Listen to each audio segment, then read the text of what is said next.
Hey guys, it's Emily, the controversial mom. Earlier this week, I went to the local Chamber of Commerce luncheon where Governor Ivey was speaking. And as always, she did a great job kind of giving updates about the state of Alabama.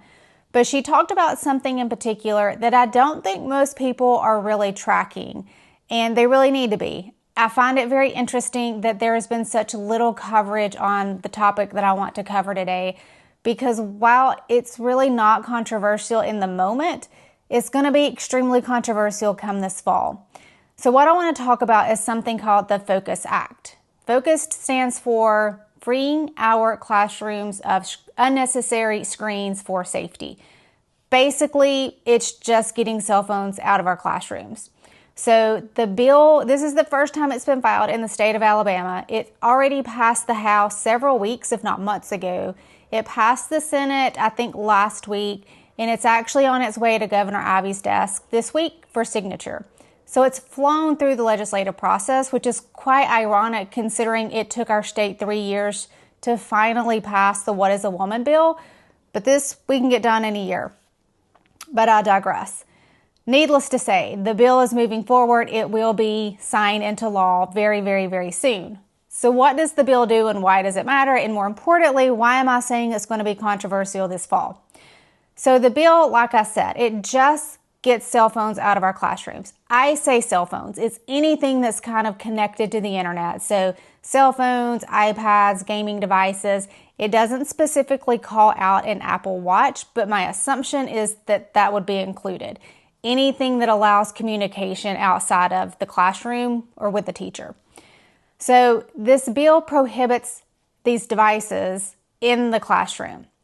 It basically says you can have them on campus or on the premises, but they have to be turned off and they have to be stored outside of the classroom. So in your locker room, in your locker, in your car, wherever you may want to put it, but it has to be turned off and stored outside the classroom during instruction time. Now, that doesn't sound like it's super controversial. In the moment, it does not sound that way. But it's going to be a major issue because this, once it's signed into law, will go into effect this fall. So the 2025-2026 school year will be the first year that this is implemented statewide. So to my knowledge right now, there aren't school districts in the state of Alabama that have a similar policy to this. There may be some in schools outside of the area that I live in, but for where I'm at in Madison, I don't know a single school that has developed their own district or school-wide policy. So this is very new to our state. I think statewide, it's definitely new in our area. It's going to be controversial because it goes into effect and parents are not entirely on board with this concept. So I've done a lot of reading over the past several weeks, several months really, different articles on this topic. I read a really great book titled The Anxious Generation. It's a really good book. I am very black and white. I'm very fact-focused. I like the statistical analysis that goes into stuff.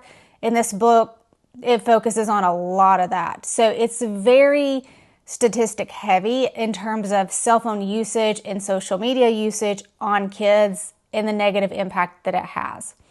So between that and just articles that I've read, it's really interesting how many parents push back on legislation like the FOCUS Act. I think in one of the articles that I read recently, oddly enough by the NEA, which if I'm agreeing with the NEA on anything, it's got to be extreme. But the NEA had a really great article on this, and in the article it says that roughly 75% of parents actually do not like legislation that prohibits cell phones in the classroom. Not because they want their kids to have internet and phone access during classroom time, but because they want access to their kids at any single point in time during the day. Now, there's a whole lot of comments that I could make on that topic. If you read the book, The Anxious Generation, you start to understand why parents want that access. A lot of it does have to do with school safety. I'll admit that. But there's a whole nother level to the constant connectivity that parents want these days that really just feeds into the psychoanalysis of this entire situation, which I love. I just That is my sweet spot. I love doing that type of analysis. So parents are not fully on board with this. However, teachers nationally, it's like 90 to 95% of all teachers agree with the need for a cell phone ban in the classroom. Their whole thing is, and I have to agree with this, they cannot teach because kids are constantly distracted by their cell phones. And I think of my 10-year-old son. I constantly have to tell him to do stuff 3, 4, sometimes 5 times. And it's not because he's just being defiant. It's because he's on a device and he's not listening. Well, if he's that way with me at home, I can only imagine what teachers are dealing with in a classroom with 20-ish teenage kids with full access to their phones and the internet. So I understand why teachers are on board with this. I understand the reluctancy from parents until I did some really deep analysis and reading on the topic, and it completely changed my thoughts on this. When I first read the Focus Act, I was not on board. I was kind of riding the fence. I could see the positive pieces to it, but I also felt like it was an infringement of my parental rights. But as I read more on the topic and I started to truly understand the gravity of the situation, I did a hard turn to fully support these bills. And while I do think the Focus Act is good now, because I went from being in the middle of the road to I don't think it's strong enough because of what I've done in terms of researching and understanding the importance of this law, soon to be law. So, like I said, the Focus Act here in Alabama just prohibits cell phone use during the school day, during class time, I should say. So in between breaks, kids can still check their phone in their locker. They can still check it during lunchtime. They can still access it during break time. They're still getting access to it throughout the day. It's still good that they don't have it during class time. Don't get me wrong. But really and truly, when we get to the point of what's best for the development of our children, they don't need access to their phones, period, throughout the entire school day. There is so much statistical evidence to support that really phones are like an addiction for kids these days. There was a study done that talked about how many hours kids spent on their phone or connected to the internet or social media. The numbers were staggering. I can't even remember them, but they were insanely high. But the one thing that I do remember was that on average, kids are getting around 300 notifications a day on their cell phones. So here's what I can tell you with that. When I'm at work, I have an Apple Watch. It's connected to my phone. Most people do. Every time I get a text, my watch buzzes.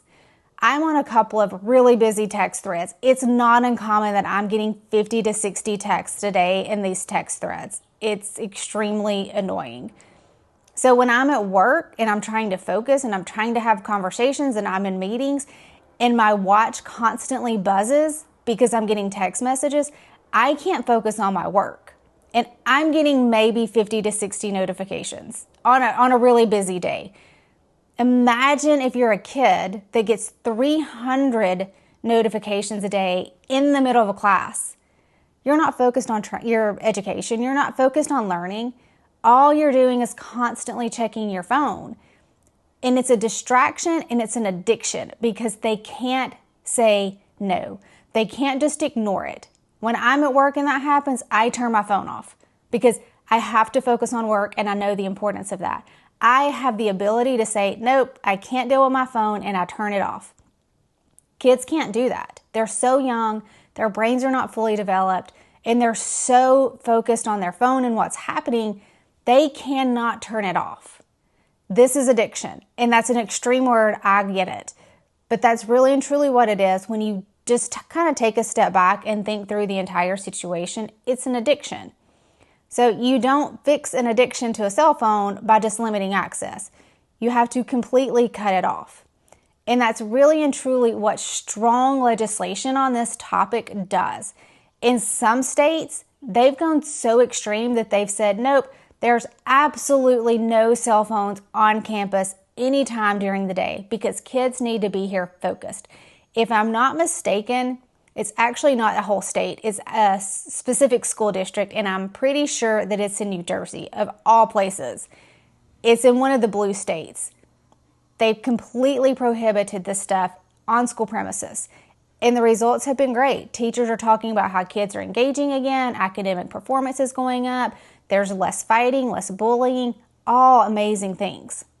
So we really need to push a little further with this legislation or these policies and completely remove access to cell phones during the day, not just during class time. This bill does not do that. This bill just says, this soon-to-be law, says that these cell phones just need to be turned off and in a locker. I would think that local school districts could actually take the policy a step further and just prohibit it outright. I think that there's one school that I heard about, they didn't do it for the whole district, but they at least did it in middle school. So the high school, they could still check in between classes, but the middle school, they couldn't have any access, which really and truly is very critical because those are extremely sensitive years for childhood development because you're going through puberty and all the things. So limiting access more at that age is extremely critical. So even if a district wasn't willing to go the extreme and ban it completely for the entire district, if they would at least consider it at the middle school level, I think that could be a huge step. So we're trending in the right direction.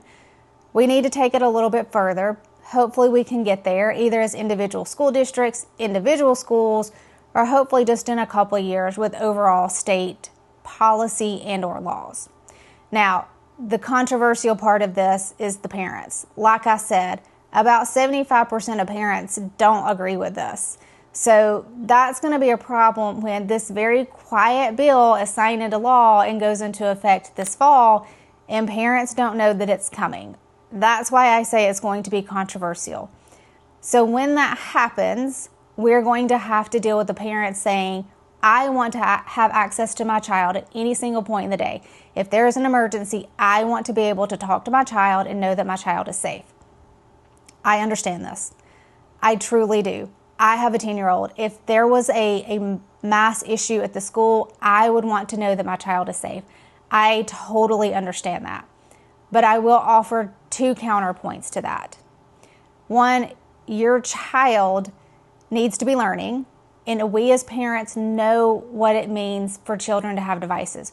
We deal with it in our homes. We know how much of a distraction it is in our home. Imagine what it's like when our kids are in school and they're talking to their friends instead of listening to the teacher.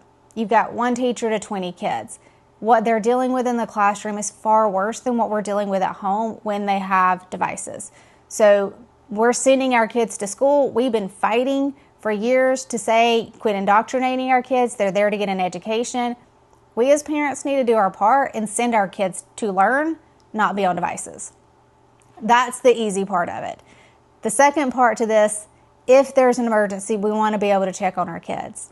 Here's the thing that really changed my view on this, because I was one of those people until I did some research and started to kind of see things through a different lens. In the event that there is a major issue at a school, we will use the worst case scenario and say there's a mass shooting.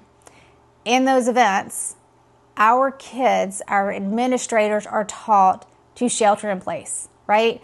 They're told, lock the doors, barricade the doors, turn off the lights, hide, make it appear that you are not there.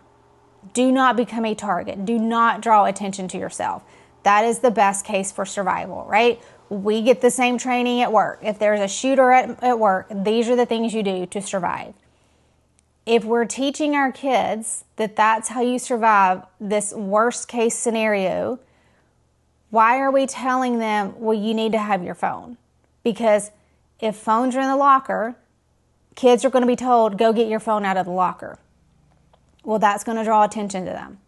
If they sneak the phone in and they have the phone with them, they're going to be on their phone texting, making phone calls, doing whatever to communicate with you, parent, or whoever it is. I'm safe, this is what's happening, whatever the message is. Well, even if you're texting, your phone is lighting up, it's vibrating, it's drawing attention to the person holding it and everybody around them.